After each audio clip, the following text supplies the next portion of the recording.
Hasta por 10 minutos lo escuchamos, señor. Bienvenido.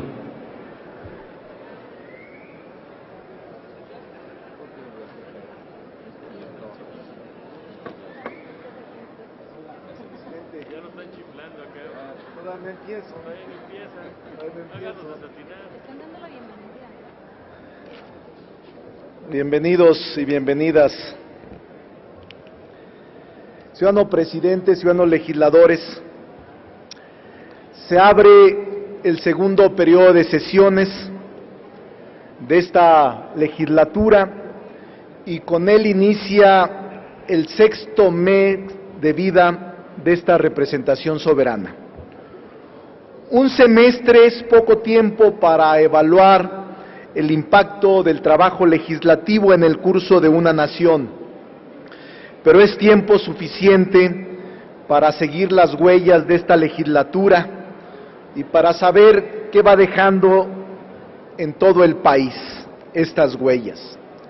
Las primeras reformas que se han impulsado desde aquí, como la laboral, la educativa, la ley de acceso a la información, la ley orgánica a la Administración Pública Federal, han sido auténticas cajas de Pandora que despiertan más disensos que consensos sociales.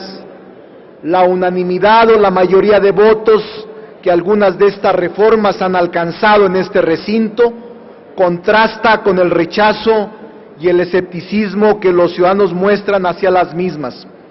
Un 75% de los ciudadanos desconoce la reforma laboral, al tiempo que una lluvia sin precedentes de amparos, de los que sí saben su contenido, buscan defenderse de sus efectos lesivos. La reforma educativa plantea modificar formalmente la relación laboral entre el gobierno patrón y sus maestros empleados, pero deja intactos los contenidos educativos y pedagógicos que mantienen a una mayoría de los niños de México en el analfabetismo funcional y tecnológico. Son más los padres de familia que piensan que la reforma educativa afectará a sus hijos que aquellos que lo apoyan. Mientras haya niños mexicanos que sigan reprobando matemáticas, historia y español frente a sus pares de otras naciones, la reforma educativa quedará reducida a un ajuste de cuentas entre una élite política y nunca será el eje que necesita el país para hacer de la educación la gran palanca del cambio social. Lo podemos afirmar también lo mismo con la reforma a la Ley de Acceso a la Información. ¿Con qué autoridad moral el gobierno va a garantizar la apertura y el acceso de los ciudadanos a la información gubernamental si no ha sabido decirnos de dónde obtuvo millones de pesos en una campaña donde no ganó, sino compró la presidencia de la República? Más aún, ¿qué grado de autonomía, independencia y credibilidad puede tener un organismo público de acceso a la información al que se busca someter, controlar y pervertir desde su nacimiento, colocando consejeros afines al partido en el gobierno y a sus aliados parlamentarios? Esto no es ciudadanizar, sino partidarizar un órgano del Estado, como lo han hecho ya como una tradición política en estas cámaras. Eso no es refundar, sino refundir en el desprestigio a un órgano ciudadano. Esta legislatura se está moviendo con los acordes de un vals ajeno, de un baile de salón palaciego que se llama Pacto por México. Allá, desde ese otro palacio, desde ese otro poder del Estado, se marca la agenda, los tiempos y hasta la pauta que debe seguir un poder legislativo que se supone autónomo, independiente y soberano. Hoy no está clara la frontera entre la coordinación y la subordinación de poderes, entre la colaboración y la sumisión institucional, entre la cooperación y el solapamiento gubernamental. El problema del Pacto por México no es su contenido, sino su diseño, no es su concepción, sino su operación. No es un pacto de los ciudadanos ni para los ciudadanos, sino un mecanismo de negociación y acuerdo entre la élite política y eventualmente una instancia de interlocución para una oligarquía económica. Mientras el Pacto por México sea un pacto totalmente palacio, es decir, una moda de gobierno, mientras su esencia sea la cooptación partidista de una élite política y no la promoción ni la integración de la auténtica ciudadanía en las decisiones del gobierno, Movimiento Ciudadano no se sumará, no apoyará ni se subirá al coro de aplaudidores de las iniciativas que de ahí provengan. Este segundo periodo ordinario de sesiones conocerá de por qué estas dos iniciativas que pretenden enviarnos son las más perniciosas que se han presentado en la historia: la reforma energética y la reforma fiscal. Creen que estos son detonadores de la economía nacional y del bienestar social. Nada más ilusorio y mentiroso. La llamada reforma energética no es más que un eufemismo para disfrazar la privatización de los activos presentes y futuros de Pemex, así como para transferir el usufructo de la renta petrolera del país en manos públicas, de manos públicas a manos privadas.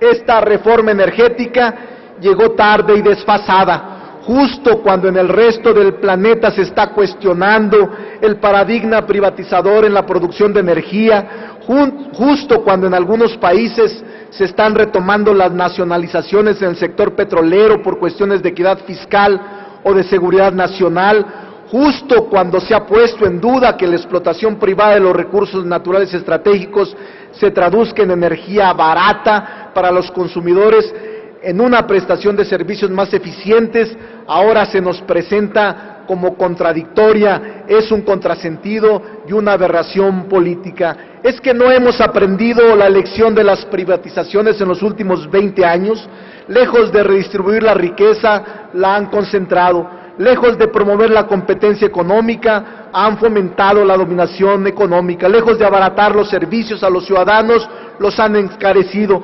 Y lejos de fomentar un empresariado nacional con escasas excepciones, las empresas privatizadoras han terminado por entregarse y venderse al capital extranjero. Hay tres temas que vamos a comentar. El tema relativo a la OHL México, esta empresa que ha crecido de manera sospechosa en México, ahora está siendo investigada en España por corrupción y aportaciones económicas ilícitas a la campaña presidencial. E incluso como consecuencia de la misma, se está solicitando la renuncia del presidente de España. En México creemos que también aportó esta empresa recursos al PRI de manera ilícita y corrompió la campaña presidencial. En cualquier parte del mundo se investiga, pero en México se está en el paraíso de la impunidad. El Mones Gate es apenas la punta del iceberg al que se quiere sepultar en el féretro del pacto y con las plañideras obsequiosas y avergonzadas.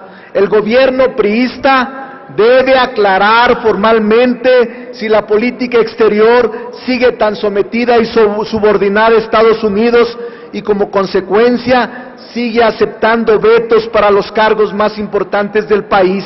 Y si no es así, ¿por qué no se ha desmentido la información o no se ha exigido la rectificación de las acusaciones contra un miembro de la élite militar que estuvo entre los finalistas a la Sedena? Exigimos una investigación a OHL México. ¿Cómo ha logrado jugosos negocios en México? ¿Ha habido aportaciones ilegales al PRI o a cualquier otro? Si su situación financiera y fiscal corresponde a la normalidad laboral o han existido tráfico de influencias, sobornos en la asignación de obras. Estamos frente a un sistema corrupto, a un sistema corruptor y debemos combatirlo hasta extirparlo. Estamos muy claros que estos dos grandes temas tendrán que debatirse en este periodo. Aunque no confiamos en los órganos de justicia que se encuentran en avanzado estado de descomposición, en un estado de putrefacción, porque sostenemos que los órganos de justicia jerárquicos superiores no está integrado por hombres de Estado, sino por pequeñas personas subordinadas al poder y a la oligarquía. Aun cuando somos minoría en estos órganos colegiados, mantendremos inalterable nuestra posición, porque valga decir que la mayoría que aquí existe no representa la mayoría de allá afuera. La opulencia que aquí reina contrasta con la pobreza que afuera existe. Los salarios y privilegios que aquí rigen contradice el desempleo y la desesperación de millones de jóvenes y adultos que buscan un espacio digno de subsistencia y ocupación. La alegría superflua y frívola que campea por los pasillos de esta Cámara dista mucho de la miseria y la pobreza de las colonias, los barrios y sobre todo el abandono de los campesinos en el país. E incluso la hipocresía y la falsedad que por ratos domina en estos entes públicos es radicalmente distinta a la sinceridad, la rectitud y honradez de millones de mexicanos que sueñan y luchan por una transformación profunda de la vida pública. Por eso creo que no podrán mantener este ritmo de oprobio y desigualdad, y por eso sostengo que más temprano que tarde los ciudadanos y el pueblo de México impulsará pacíficamente el cambio verdadero por el que luchamos y en el que no daremos pausa ni tregua.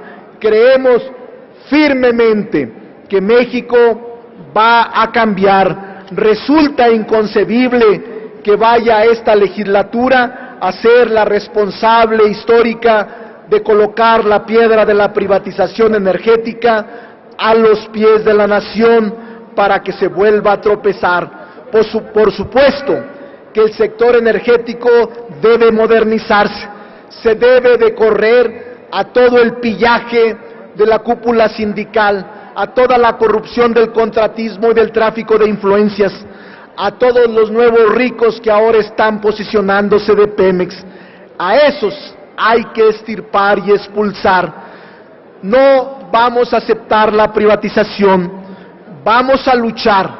El día de ayer hemos diseñado un plan pacífico contra la privatización y el aumento de los impuestos. No habrá tregua, vamos a luchar pacíficamente porque no prosperen esas reformas.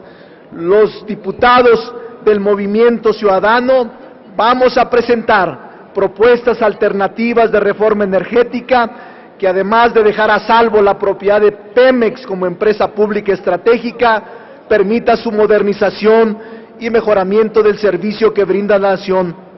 La reforma energética va de la mano con el otro gran atraco, concluyo, presidente.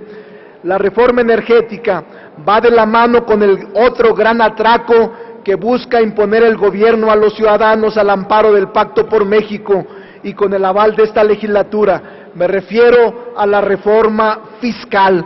No vamos a aceptar más impuestos, ni a libros, ni a medicinas, ni a alimentos. Vamos a luchar con la ley en la mano de manera pacífica. Presidente, le agradezco su tolerancia y a todos también. Muchas gracias. Se van a ir temprano, espérense un rato más. Gracias. Doña María del Rosario de Fátima, pariente Galicia.